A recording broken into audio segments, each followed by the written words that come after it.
Hello, everyone. Welcome to another edition of Get Think Tanked. I'm Mike Venuto. I'm the co-founder of Toroso Investments in the ETF Think Tank. Got a great show today. Happy to be back. I missed you all last week because I got the vid and I got to sleep for most of a week, and now I feel very re-energized. Let's see, a couple logistics. We've always got our drinking word. This week it's going to be energy. So when you hear energy, you fire away with us. Towards the second half of the show, we're going to invite you guys up to have questions for Chad. He's a wealth of knowledge. Weisskopf and I just got to visit him in his facilities, his Bitcoin mines in Windstone at Rockdale, Texas, where there was nothing else except for Chad.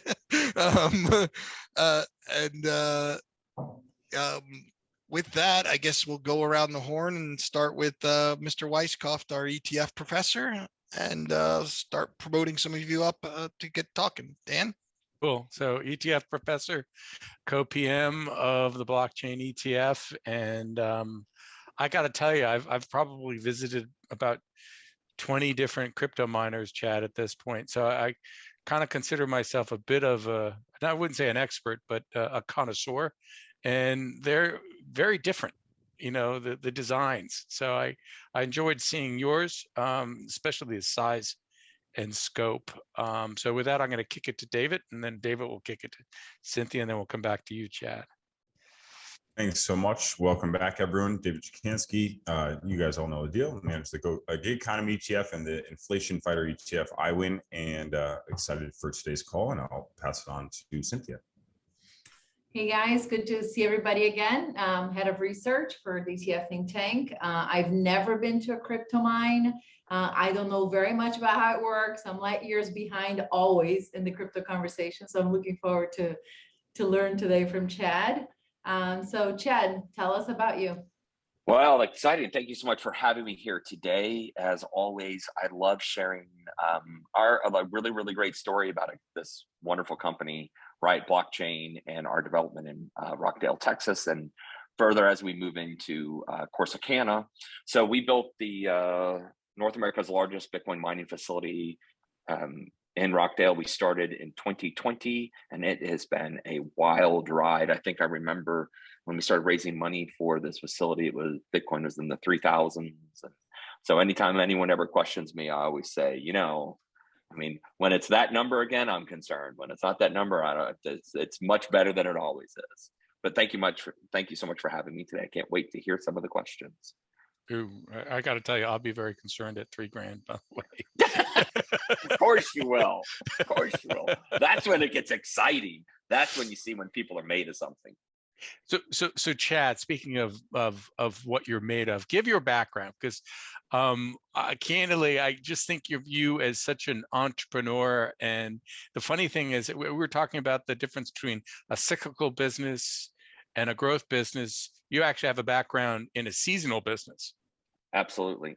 So I've always been interested in a wide variety of things, but I have to say, if I go back all the way to 1983, 1984, I was the little kid that knocked on your door and asked you if he could cut your grass.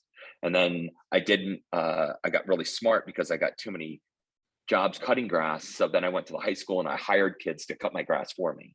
And so I was 11, 12 years old, going to the high school, hiring seniors in high school to take their trucks and their lawnmowers to go cut my grass. I would collect the money and then pay them.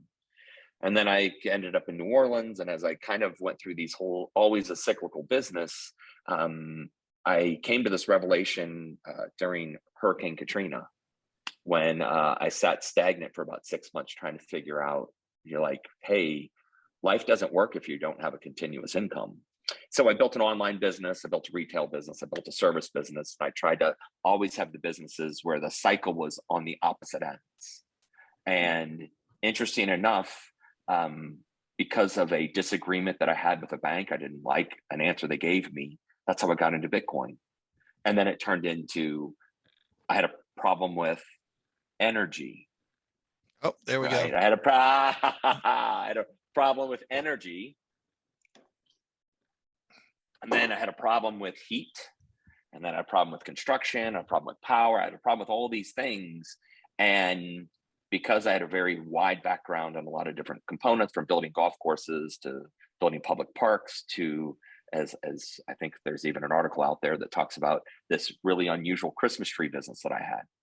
And because it was always weird ways to make things happen that other people hadn't figured out, like, why not do it in building infrastructure? And so we had a great team, a really small team in New Orleans: Lyle Terrio, David Schatz, Ashton Harris, who happens to be my youngest son. I'm very proud of him, and myself. And we just, each one of us had a great skill set. One a builder, one kind of a people person, one a tech kid, and then someone that just convinced the three of them we could accomplish anything. And I always told them we could do it. And we went from 3 machines to 6 machines to 30 machines to 100 machines to 600 machines to 5 megawatts to the picture that you see behind me. And we did all of that in about a 39-month span. We built the facility behind us in 28 and a half months. Oh, and along the way, we didn't always have money. That's the key ingredient. Along the way, we didn't always have money. And so it was always challenging. And that's what I love about this business so much, is because there's no blueprint on how to make these things work. You have to be extremely creative in your process of thinking. You have to find the best materials. And because there's no blueprint and no one really has this, perfect answer, you have to be strong and brave enough to try things that might necessarily you fail at. And as long as you're always failing, then you're always succeeding at some point. And so it's been a really, really adventurous for us. Great. So the money part, we're investors in Riot through our blockchain ETF. And thank you very much for being a shareholder. We do appreciate it. Me most importantly. Yeah, we've been there a long time, and we've been out before, and we've been in when we saw what you guys were changing with the new management and stuff. So, we're also investors in a number of companies that you've had to work with through this process. So that, when I came to visit, hearing the origin story from, the Home Depot shelf in New Orleans to 200 acres in Rockdale, Texas, it was pretty amazing. Could you walk us through some of that process and some of the people or other companies that came in with the money from time to time? I don't think people realize it's a small ecosystem, but it is robust. It is. And I think, a lot of people know the origin of the story. We were in Louisiana. We weren't it was very difficult and not very successful. And then ultimately we purchase, or we try to purchase the Pyote, Texas location, which was called Huddle Ranch, the original Huddle Ranch 1. And on July 8th, 2019, at 8 a.m., to be exact, at 8:01 a.m. is when I received the email where they rescinded the offer. And shortly after that, I read the article in Wired magazine, Hard Luck Town Bet on Bitcoin and lost. And so through a wide variety of trying to raise money, every possible thing you can imagine, we interacted with companies like Entergy. So that's not the word energy, right? Entergy, right? Yeah, you guys will not be able to finish this. You all fall down out of your seats if I keep talking. You try. We had Yusko on here, and Yusko made sure that we had to go get new bottles. So I love it. He took it to a new level. But so keep going. We go from Entergy of Louisiana, which was really difficult to deal with, and then as we make our way into Texas, into Rockdale, and start working there, we start working with Encore, TXU, and built these relationships. And you have to imagine, back then, 2019, early 2020, there weren't a whole lot of people saying, "Hey, I'm going to build 3 or 4 or 5 or 600 megawatts, 700 megawatts of capacity, and I would like a power contract. Oh, and I have no credit. Oh, and I have no credit." But let's just be clear, I have no credit. And so that required us as an organization to always do exactly what we said. Like, they asked for deposits, they showed up in hours. They said, we need a design by this time, it showed up in minutes. And because of that, the original company, Windstone, that Riot Blockchain acquired, built a reputation of somebody that if you called them and asked them, they did. And so working with companies like Priority Power, which is our power management company, developing a relationship with John Bick and Trent Stout. And then those relationships bled into relationships at TXU and Encore and all these different things. And then relationship into ERCOT and relationships in the PUC and all these things. It's because every time we did something, if we said on Tuesday at noon we were doing X, we did it. Like there was no question. You could down to the second. And I think it's important because that is how you build the foundation of a great company. It's like post information, do what you say, deliver results, go to the next thing. And so it's been really, really a great time. And of course, we've worked with companies like ESS Metron. I'm proud to say that ESS Metron, which is an electrical provider of low voltage and medium voltage equipment. And they were with us on day one, designing electrical components to run the facility. And then 2 years later, Riot Blockchain acquired them. And now they're one of the Riot Blockchain companies, and they're out of Denver. So along the way, we were smart enough to like partner with the right people, create these relationships that everyone kind of aligned. And it's just been wild, and I love it. I see a little question over here. Someone asking. You want to read that question? That's a good question. Oh, we're going to come back to that. Okay, all right, just making sure. So we're going to get Warren later. Don't worry. But yeah, okay, Warren. Let's stay Don't on worry, this. Warren. Yeah, we're coming back to him. So Chad, you sometimes make it seem like it's easy. You're like one of these guys in the industry. You're like get shit done kind of guy. So the whole team, well, maybe not the whole team, but the senior team lives on the property. Can you give us some scoops as to how some decisions were made in the kitchen? All the decisions were made in the kitchen. We had a rule. So originally, four of us, well, first two of us moved to Rockdale and lived in a barn. And when I joke, like, it's not the Instagram barn. It's not that barn you see, on Instagram and it's like fabulous. It was literally like you opened up the door to my bedroom and there was like a diesel tractor next to me. And so it was a 2-bedroom, 1-bathroom barn that then David Schatz moved in with us. So there was 3 of us living there. And the problem is, they're like, you guys have to get out. Like, you can't stay here anymore, but you can stay up till December 20th. And so we went on Airbnb and found a farm that we thought we could Airbnb for like a year. And they're like, nope, it's rented forever. And so we drove by it and there was a for sale sign. It was a Friday around noon. And I was like, hey, we'd like to place an offer on this house. I'm like, okay. It was like, but here's the whole deal. Cash today, 5 o'clock. We can work out the title deal another day. We're moving in tomorrow morning at 8 o'clock. You have to get out and you have to leave all your belongings behind. Right. And that was kind of like when you talk about the just get it done attitude, that's it. That is like the premise of who we are. And so, every day we would go to work, the 4 of us. So it was David, Ashton, Lyle, and myself. We would go to work and we'd come home because we all had to live there. We would stand around the kitchen aisle and we would argue and resolve our problems because we couldn't go to work the next day and be mad at one another. And we had to live in the same house. And, it was funny that along the way, like each person has developed, I always had the opinion of what's the problem? Oh, can money fix it? Like, is it something you have to buy? Okay, buy it. Well, we already have it and it's broken. No, buy it again. And it solves the problem. We can move on from it. Oh, it's a problem money can't fix. Oh, that's a real problem. And I think that's where people get hung up in decision making. It's like, oh, the price of copper is going up every day. Buy wire today, right this minute. Don't think it's going to go down tomorrow. It's not. It's going to only go up. And where people won't react that quickly. And there's even stories with contractors because, again, you have to remember, we had no credit. We had no ability to get like bank loans or anything. And no one ever would extend 30-day terms to us.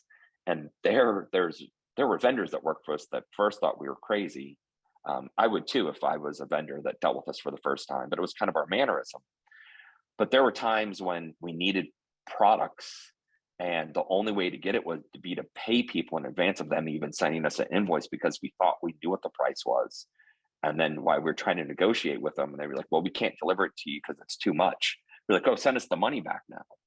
and it would be like $1 million, and people would be like, well, we don't want to send the money back. I was like, well, then deliver the product. And so things that we were told that you could never get, we would force our vendors to bring to us. And then now each one of those vendors today, it's like we pick up the phone, we're like, hello, and a truck shows up 2 seconds later. And it's because, you know, we stood by our word, we paid when we said we would, and we always were, like I always say, like I think we're the most forward-facing company in this industry. No, I don't think we are. No, let me clear that up, Dan. We are actually the most forward-facing. So I'm going to continue if nobody else has a question. So I threw a little bit of a curveball question at you before we got started. I'm certain this is a growth industry, right? But these days, with frankly the shit hitting the fan between energy price going higher, Bitcoin going down, and capital costs going higher, it feels like a cyclical industry.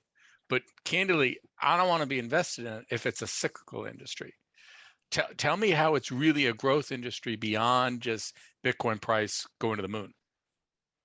Well, so when you asked me that question, it was interesting, right? So you asked the question, and I jokingly said, and people have heard me say it before, put Bitcoin off to the side. Just forget that the product is Bitcoin for a second, and spend all your time working on business efficiencies, working on supply chain problems. How can you buy at a larger scale? What can you do to drive your cost down? How can you acquire things faster than others? What kind of team can you set up to facilitate work faster? And it's interesting now, like it's just hitting me now that I'm glad I didn't tell you this earlier, because this is even better than all of that. It's interesting because earlier today, maybe even this morning, somebody posted, a guy from the UK posted an article relating to a recent miner signing some contracts, that they finally were able to sign some contracts to get their exahash online. And they're like, oh, tomorrow we're going to review Riot and their strategy.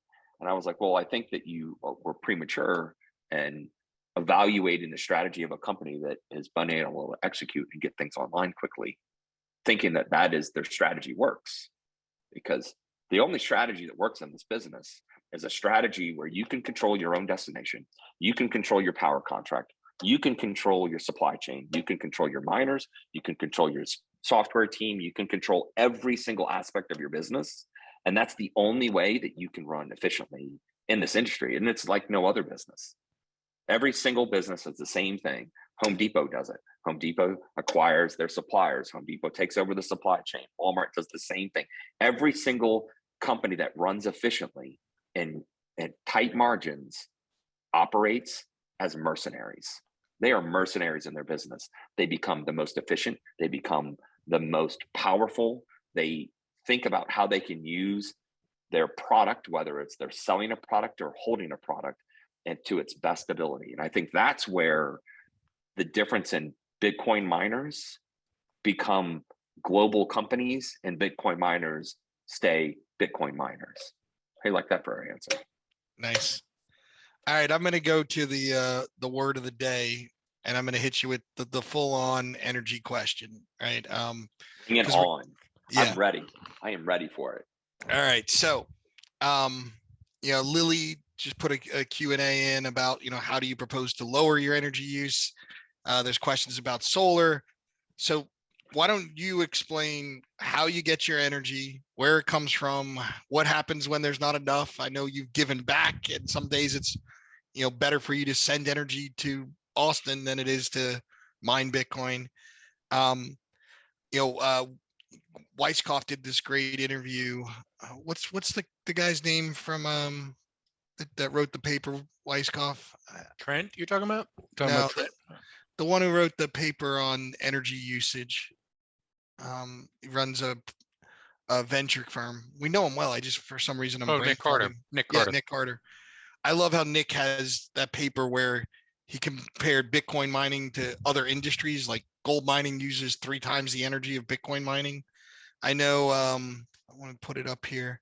You've got a great chart. Nope, not that one. in here of, energy use. Wow, I'm getting energy all over it. Yeah, I know. Yeah, this That's is why I on, like Stella. Yeah. yeah, this is on Riot's website, but I threw a bunch in there, tackle the energy issue all the way through, and we'll follow up on some other pieces of it.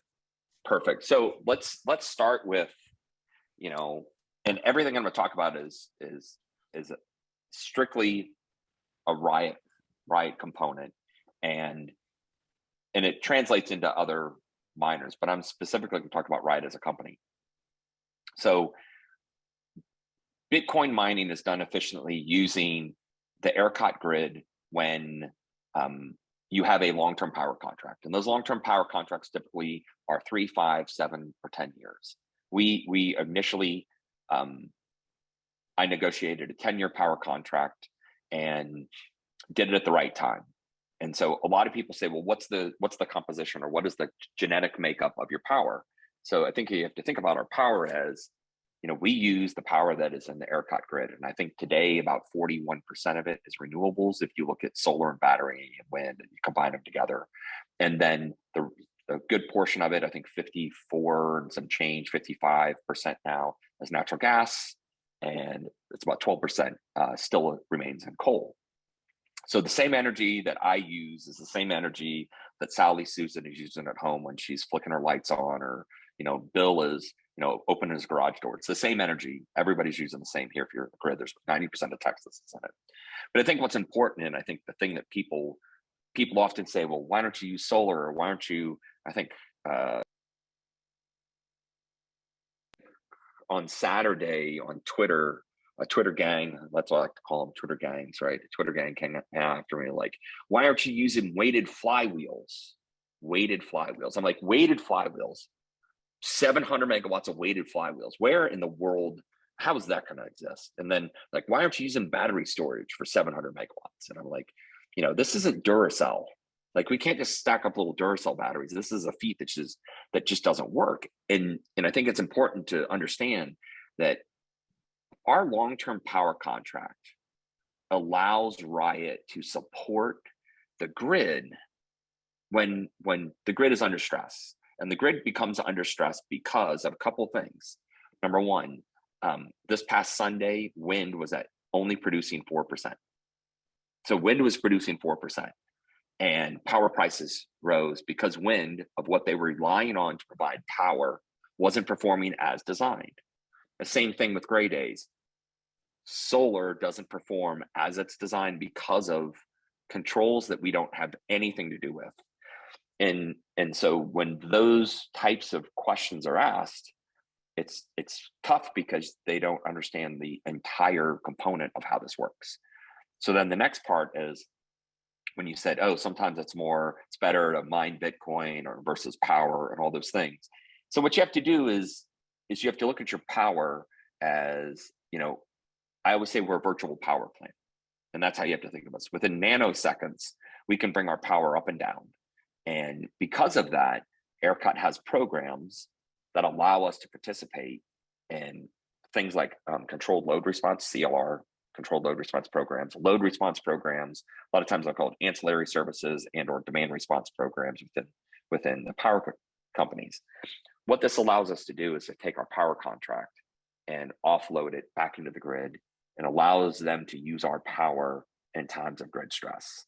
For that, some days it is extremely profitable because they're taking an asset that Riot owns and we're allowing them to use it, and for that we're paid for it. As an example, the difference today, and I'm just pull it up because I think I just had it on my screen for my personal use, right? So today we curtailed power, and today wasn't a great curtailment power day. Power prices in the load zone south are in the 50s, 60s. Some days they're in the 500s, some days they're in the 2000s, but it still doesn't stop us from curtailing power. Like, we curtail power because it's something that we need to do as a grid supporter, and also as a supporter of, the Texas grid and the citizens in Texas. Because at the end of the day, I always joke, I don't want to go to the gas station and somebody like be mad, because they like, currently in Corsicana, I go places and people aren't really happy with me. And I can't figure out why. And most of it's misinformation. They think that, like, I think that's where the flywheel came from. Somebody in Corsicana was like, you should put flywheels. And I was like, I also want a jetpack. I want to fly around the jetpack all day long. That just isn't real. That's not reality. But because we, then the next part about power contracts people don't understand is power contracts take an excessive amount of capital to secure. And if you can think about it, 100 megawatts of power takes 30, depending on when you buy it, 30 to $40 million of security outside of the deposit. So your deposit on 100 megawatts, if it's, let's just call 3-cent power, is $3 million. Your deposit for power is $6 million, but your deposit for security is probably somewhere around the $40 million mark. That means you have to have liquidity of $40 million in the event that power contract goes upside down. So if power dropped to, 15 cents or $15 a megawatt hour, and you had $35 a megawatt hour, you would have to pay the difference either in a margin call or, some type of other collateral. And I think that's what a lot of people don't understand is, because we're using capital to secure this long-term power contract, it allows us to benefit from power sales and or support the grid. It's a thing that we get to choose. A lot of people are like, oh, well, it's only because you use that much power you get to do this. I'm like, no, it's because we bought a long-term power contract at the right time, negotiated it, made sure it was a good deal, make sure there was bilateral margin calls in it, make sure all these things that you do in other types of industries, but we just put it into the Bitcoin industry. Because of that, it then allows us to collateralize our contract into greater monetary gains. I think that's the great way to say it. Greater monetary gains at the right time. Very That good. was a mouthful for you. That was good. It was good. Dan, And do you want to go on something? Because I want to get into the immersion soon too. yeah, and just clarification so I understand something. And what you're describing is booked on the balance sheet, not on the revenue in the current quarter. I believe that, yes, that is correct. That's how Because I they think do that's book it. I think that's part of the reason why people don't get it. Well, yeah, I will say that is something that as an organization, Jason's doing a really good job on like in our monthly updates, we're going to doing our best to now come up with we have a new format that's going to be coming out in July. And I think it'll help clarify that because Good. it is tough, because if I'm not mistaken, the auditors like to call it something else. There's this huge argument and I'm like, no, that's not what it is. But because it's auditors, that's the way I think the world. Well, yeah, and we talk about that issue on a regular basis, that the auditors and the accounting, and there's a lot of issues with trying to figure out how to outline things because this industry is so new. So anyway, Mike, without stealing the energy here, you had a follow-up. There you go. Energy. Yeah, and Cynthia and David, you guys can jump in, but I know Dan and I know Chad, and we had a whole bunch of things that we wanted to share.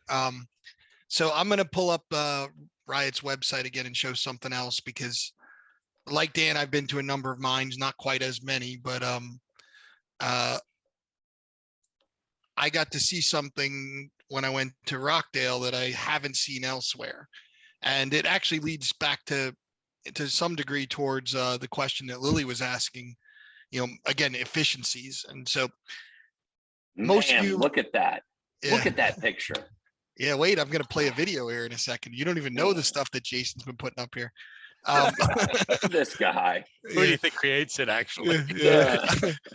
But like most of you probably have never been to a mine. The traditional Bitmain stuff, it's like noisy, right? You go in there and it sounds like the hornets that Sailor's always talking about. Like it's just this wheezing, loud fans going like crazy, and it's a lot of energy for just the fans, right? Like that cooling is a big part of it.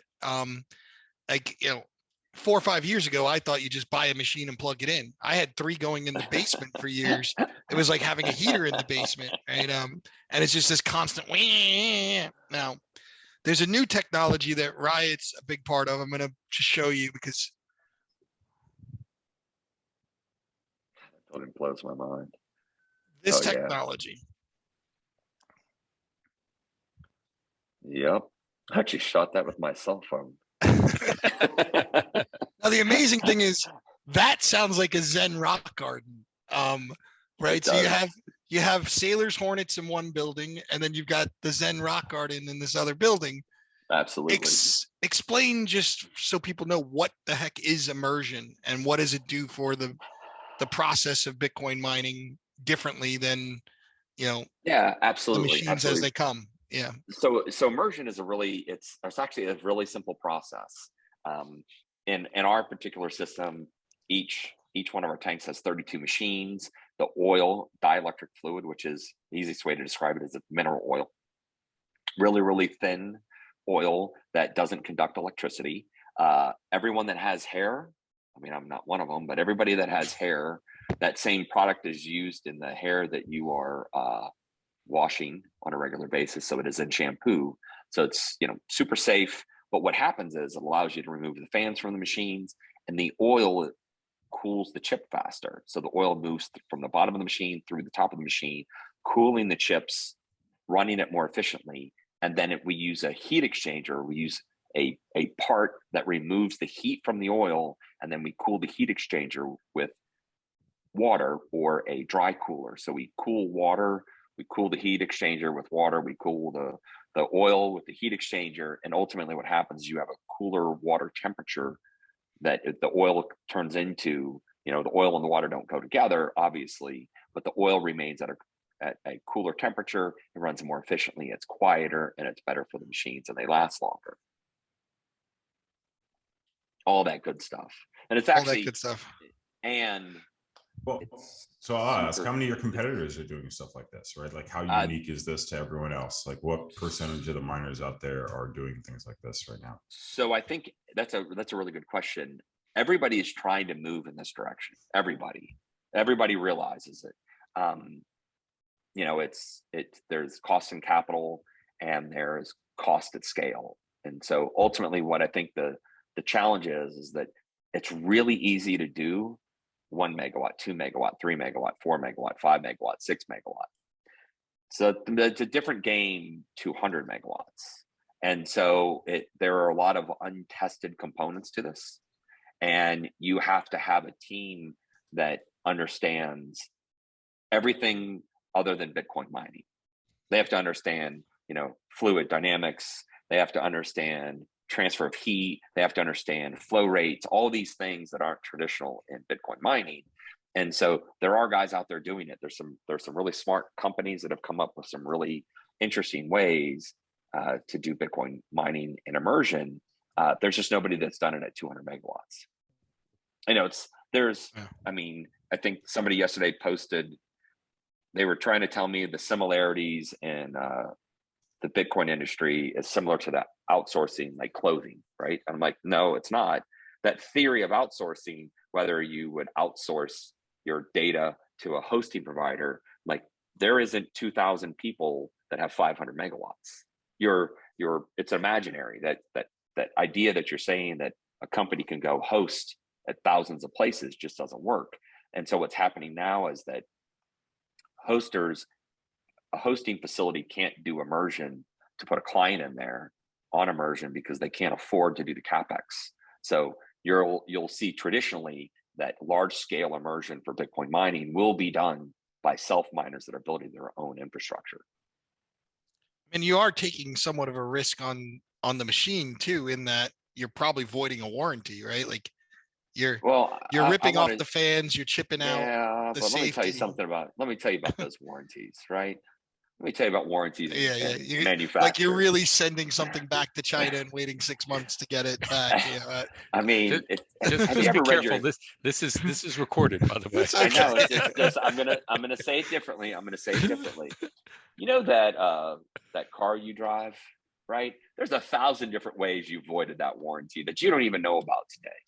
Yeah. I'm just saying that anybody that wants to argue with you over some way you violated a warranty is going to win anyway, because they're the manufacturer telling you what you're not allowed to do. Yeah. Right. I'm just But I- saying, you send a machine back to Bitmain dripping in oil, I don't think they're fixing it. So You know, I don't I'm know if they were glad. going to fix it anyway. So I'm glad that you say that. Sure, happy that we have our own repair team in Yeah. Rockdale, Texas, because that is one surefire way that you get it fixed. Yeah. I mean, there's a lot of good audience questions here. Cynthia or David or Dan, do you have any other before we start picking off the audience questions? No, I guess I'd just ask like more broadly, like what is the other, is it like back on that or anything else, what are the other competitive advantages that you can have in this industry? And like, how long do you see a roadmap for everyone else to catch up?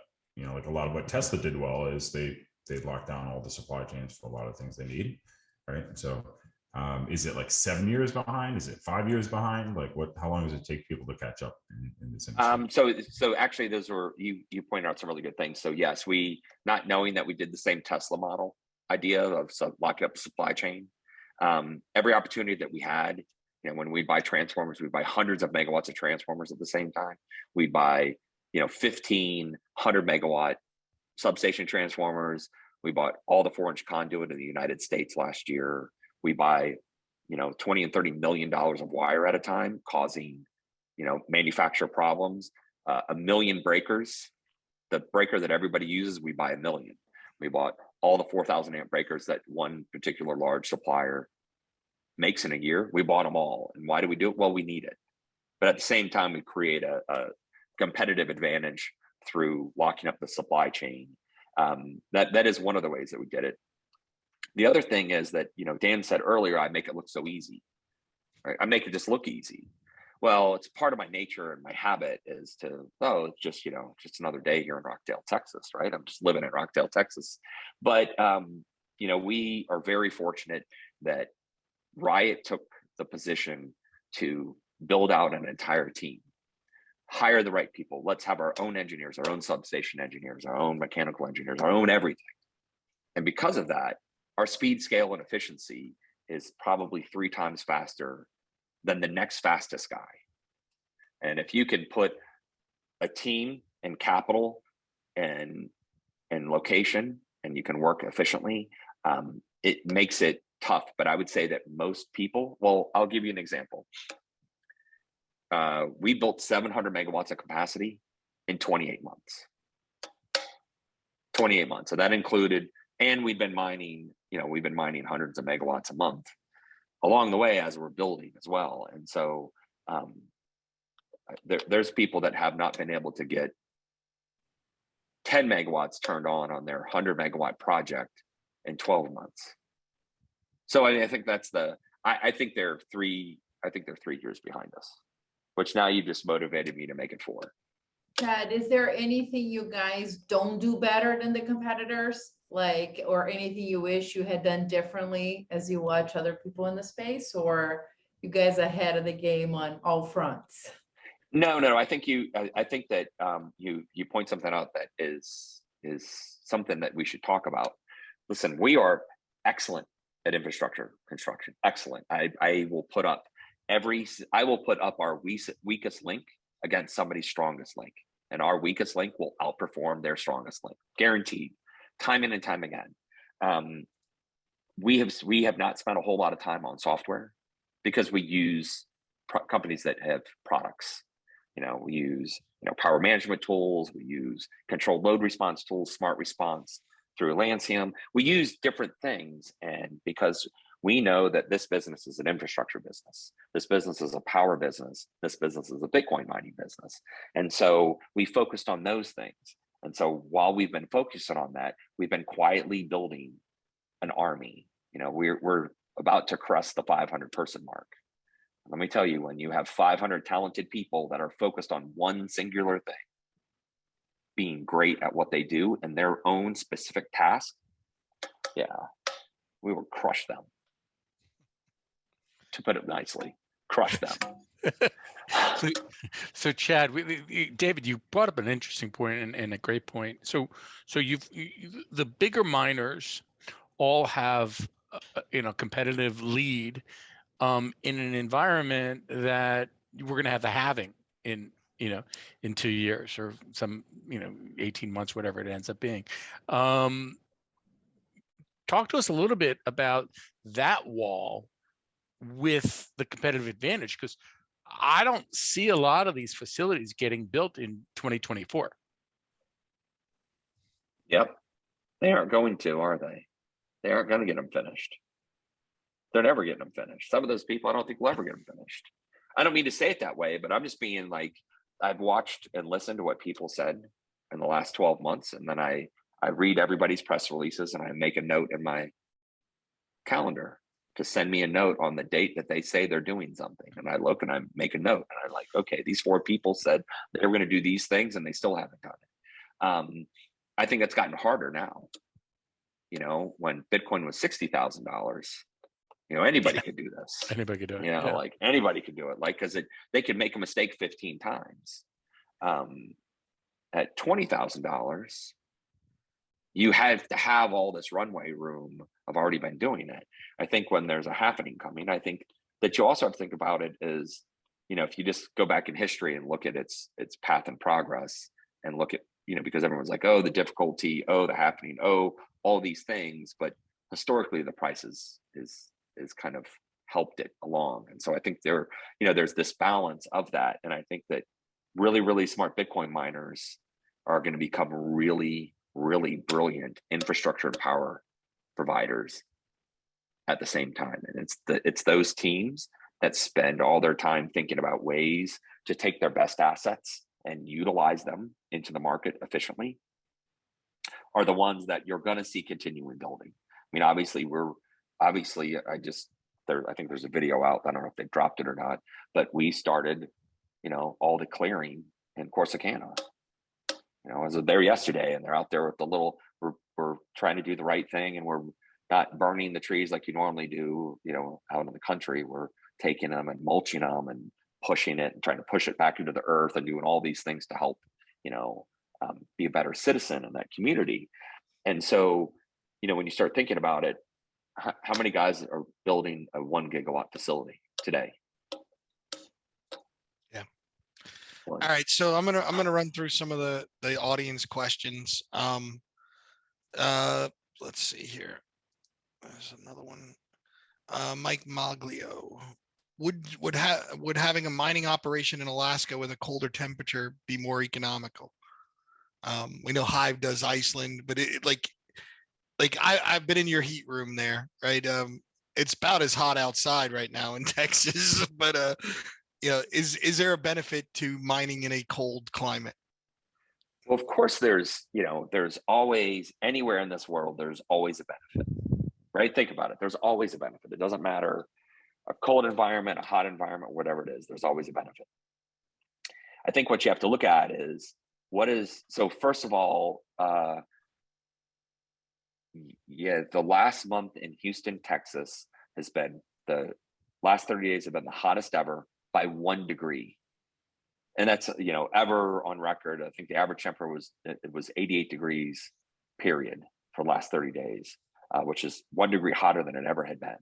And so because and granted, I know it is always getting hotter each year as we go on. So I think that if you just set that on the side for a second and say, if you take heat and cold out of it, because in the same problems they have like in Iceland, the temperatures get so cold, they have to, miners stop working and they have to go in there and grab the miner, hold them like babies, put them in the heat out to warm them up, so then go put them back on again. You do have these problems in high heat, and it's, obviously it's been extremely warm in Texas.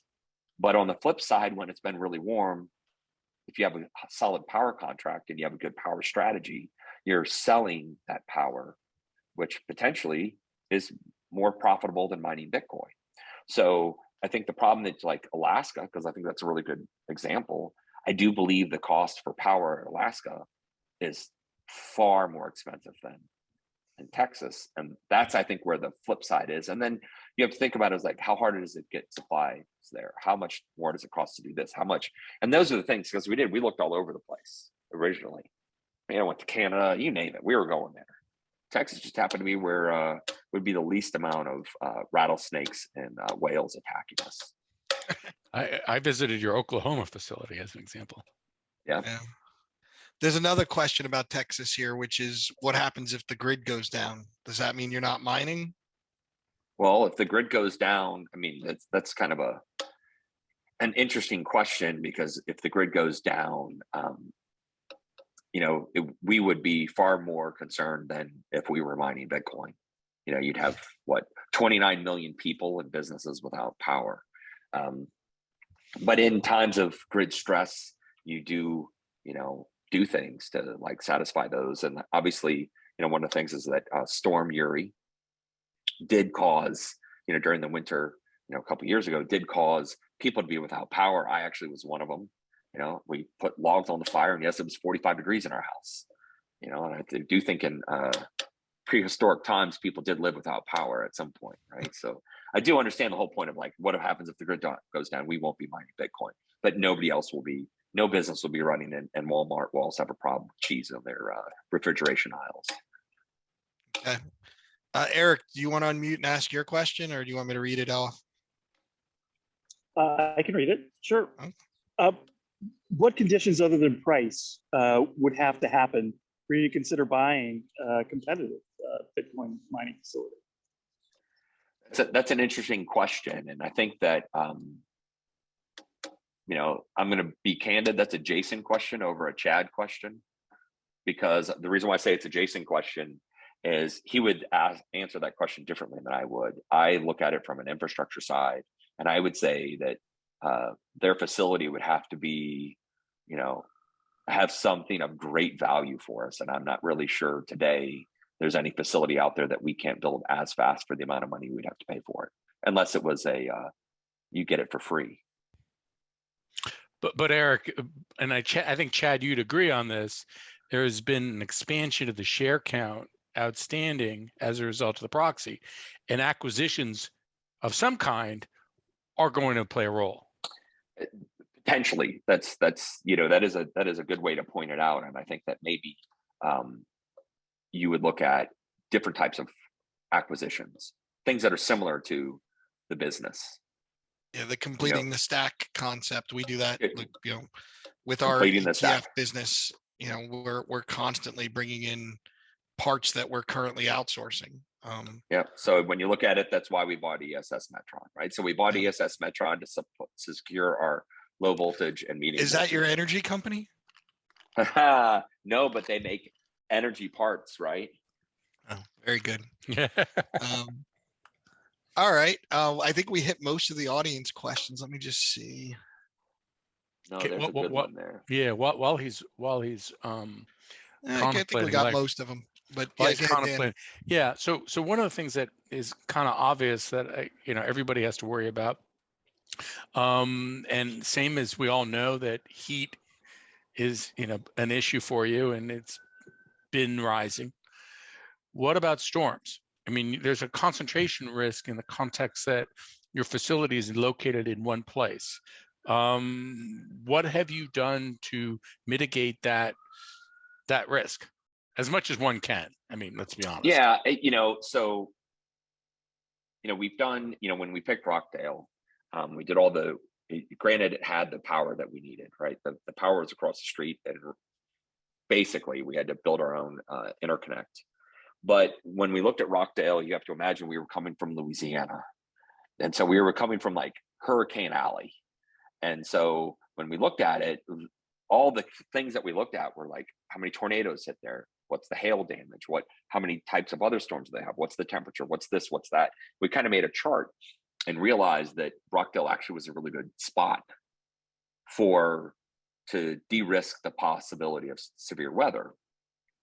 And so now with the new facility in Corsicana, kind of falls on that same boat. It has all the right components of de-risking that. As far as, a lot of people have said, well, what happens if a tornado comes through there and wipes the whole place out? Well, a tornado comes in there and like, you can't control the tornado, but you can control things like having the right business income interruption insurance, having the right, disaster plan. And because, when you come from taking businesses that were closed for 6 months from hurricanes, you kind of learn along the way is like, what's your disaster plan? And so you create plans to, put you back into business as quickly as possible, and that, you know, all those things, but you know, you can't predict or plan for everything. That's the easiest way to answer that question. Yeah, that's my favorite joke. You know, how do you make God laugh and try to make a plan for your life? Yeah. Listen, Chad, we really appreciate you coming and answering all these questions. I mean, I've got to see a lot of this over the last couple of years. It's just there's so many misnomers and misunderstandings that, you know, I love how you say put the end product aside. All the other stuff is what really matters. The end product is for the zealots who believe that the next step of it, which I guess I'm a little bit of that myself. We're going to wrap up here. I want to thank everybody.